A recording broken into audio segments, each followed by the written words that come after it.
A little nonsense is what I need. Now if you wanna get the best of me, got you smiling.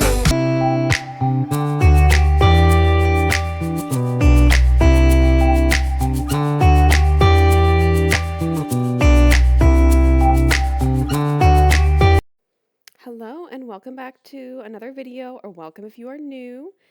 As you can see, my son has outgrown his toddler bed, so it is time to upgrade him to a new big boy bed. We opted to go with a twin size for now. He'll probably need to be upgraded to a full as he gets larger, but I think we've got at least a couple, at least a good few years where we can get by with a twin bed. So I am just getting started on doing this furniture makeover. I was pretty picky with picking out the twin frame. I was looking for a thrift find, and I did not want it to have a ton of complicated detailing, like spindling or anything like that, because I knew that would be more time consuming in the makeover, and I really wanted this to be more of a weekend project. So as you can see, I'm getting started here with the stripping process, and in a minute, I will go into more detail about the plan. A little nonsense is what I need. Okay, so I've just gotten started on refinishing this bed frame. This is a twin bed frame for my son's room. I've had it for a couple of weeks. Actually, it's probably been longer than that. It's probably been a couple months. But I'm just getting started on refinishing it. Already have a mattress for it and everything. So right now I'm working on stripping it. I just did the back side of this. This is the footboard. And then I've noticed here, it looks like maybe a dog or something took a couple nibbles out of the bottom. I'm sorry for the background noise. I think it's someone pressure washing in my neighborhood, but anyway. So I'm gonna need to fill in a little bit with wood glue and Bondo once I finish stripping. And then I'll move on to sanding. It's at the little base here. Let me see if I can.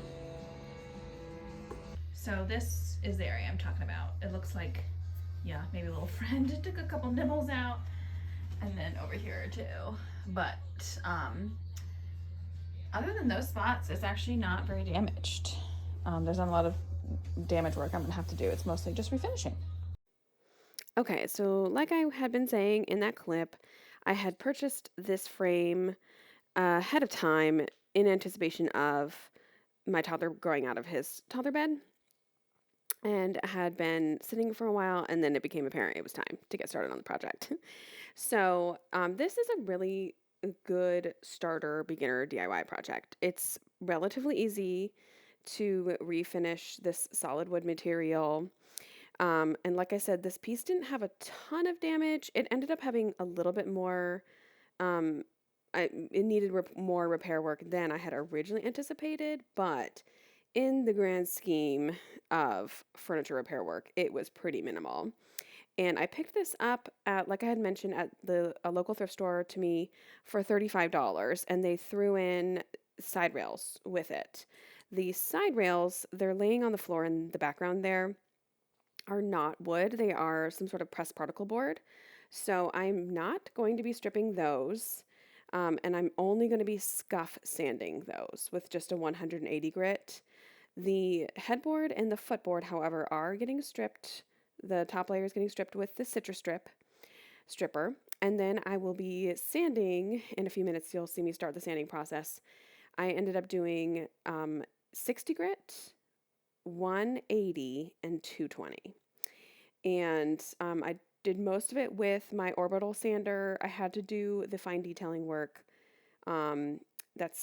It's more so on the footboard than the headboard. There is a little bit on the headboard, but the kind of like curved detailing I had to sand by hand, which is such a pain. But the reason why this could be such a good beginner friendly DIY is that you really don't need to strip this. I think it just makes the sanding process easier, but let's say you don't have a lot of tools and you just have sandpaper. You could sand this whole thing by hand. It would take you longer and you'd have a really sore arm, but you can definitely do it. I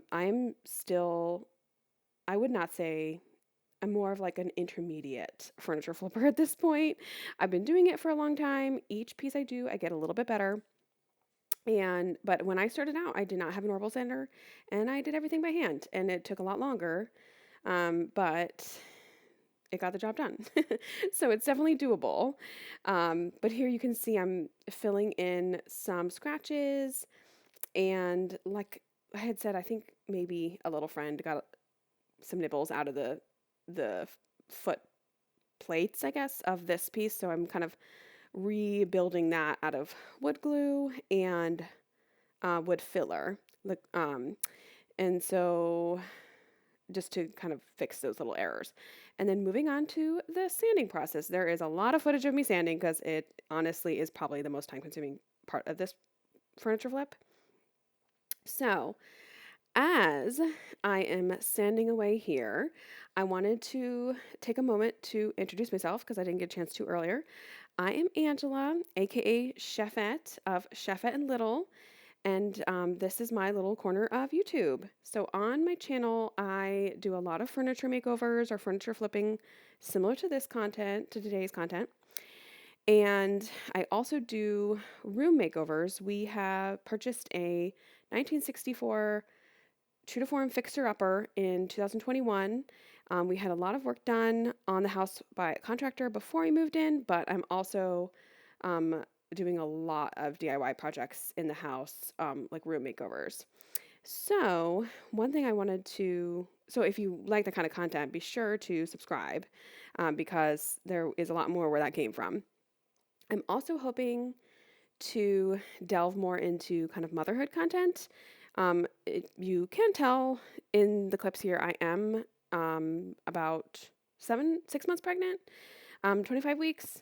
So as of recording this voiceover with my second, so due in early September, and I have a lot of very ambitious plans for room makeovers between now and then, but also I'm going to be redoing the nursery and getting the nursery all organized, kind of sorting through things. So I'll be sure to include that content. And then this may be interesting to some people. I actually already have filmed a video all about cloth diapering. This will be our second go around with cloth diapering, as we did cloth diapering with my son.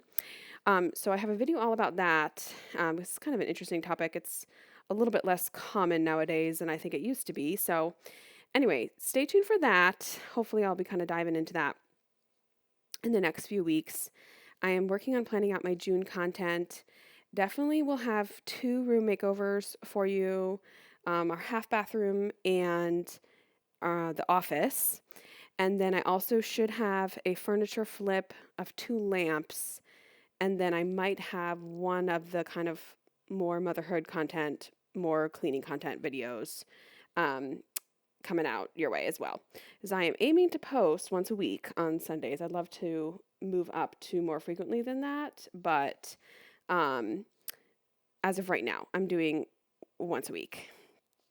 And then I also have a written blog too that I do post on twice a week. So I usually post some similar content to what I post over here.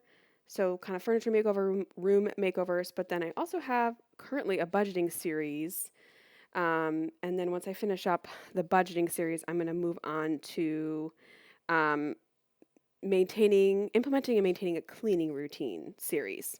So if that is something you're interested in, I will drop a link to my written blog in the details of the video below. So be sure to check that out if it's something you're interested in. Now if you wanna get the best of me, got you smiling, that's for sure. Funny how you had the best of love. I don't know if I'll make it home. I don't know, not like I care. All I know, sound of this go. Only know I want the best of us. So I dance the night away when nobody's awake. I'd be the last to stay. Dance the night away, no matter what they say. Dance the night away when nobody's awake. I'd be the last. Okay, so we are moving on to priming. After the sanding was complete, I used a scrubber tool that attaches to a drill and card cutter to really give this piece a really good cleaning because it had been sitting out in the workshop for a while, so I wanted to get all of the, bugs out and stuff before this went back into my son's room, or before I went into my son's room. And that was the first time I got to use that little drill piece. That was really cool. I will definitely be using that going forward. So I'm getting started here on the priming process. I'm using the Zinsser 123 Bullseye Primer. That's my favorite furniture primer to use. And I just ended up doing one coat on everything. So I'm painting the headboard, the footboard, and the two side rails, which, as I mentioned earlier, I just did a simple scuff sanding on with 180 grit. And now I'm moving on to painting. You'll see me wearing my N95 respirator mask from now on. I realized that at this point, the paint is giving me headaches. I think it's likely because of the pregnancy, of course, and I always have really good ventilation when I'm painting, but nonetheless, I had a headache, so I said, okay, I'm just gonna have to wear an N95 here on out when I'm painting for the remainder of the pregnancy, which is fine. But anyway, this is a custom color. I've mentioned it in previous videos, but we had a bookshelf in my son's nursery initially, and this was back in our old house. And I went to Sherwin Williams and got it color matched with this paint color. And we no longer have that bookshelf in his room, but we are just moving forward with sticking with this paint color. And I actually really like it. So I will drop in the details, the kind of, I guess, like ingredient mixture ratios for the paint in case you're interested. But it is a high gloss, which is perfect for cleaning in a toddler's room. It's perfect for a little kid's furniture. If you know, you know. And I just think it looks really nice. So I ended up doing 3 coats, and then I sealed it with a Varathane high gloss, semi-gloss sealer here. And I just did 1 coat because the paint is in enamel paint, so it really just doesn't need a bunch of layers of sealer on it. But I'm going to let the music play because we are pretty soon here going to move into befores and after. The only other thing I wanted to mention was my husband ended up installing slats, and then he ended up having to do a little jimmy rigging. He had installed brackets in between the headboard and the side rails and the footboard because it was a little wobbly. So he did end up reinforcing that with brackets. I did not get footage of that. He's not super keen on being on camera, so he did that off camera. And as you can see, this color perfectly matches the side table, the bedside table that I did in his room a few months back, and there is a video on my channel about that, so I will link that video below if you guys are interested. So I will let the music play, and we'll get into the before and afters here in just a minute. I still